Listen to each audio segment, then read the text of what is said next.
గరుత్మంత బ్రహ్మతీర్థం అంటే ఏమిటి? మా లక్ష్మీదేవి వాహనమైన గానబంధు మన వెంకటేశ్వరుడికి రాత్రి ఏకాంత సేవ అయిపోయిన తర్వాత ఒక పాత్రలో మంచినీటిని పెట్టి తలుపులు మూసివేస్తారు.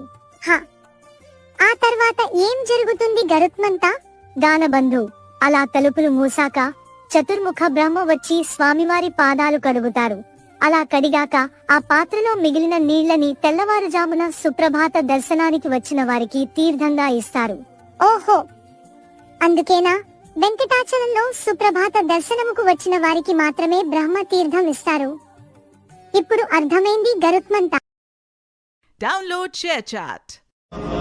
నీతో సమానమైన వారు ఎవ్వరూ లేరు నంది. నువ్వు నాకెంతో ప్రియమైన వాడివి. ఇప్పుడు నీకో వరం ఇస్తున్నాను. ఎవరు వచ్చి నీ చెవిలో ఏమి చెప్పినా అది నాకు చెప్పినట్టే.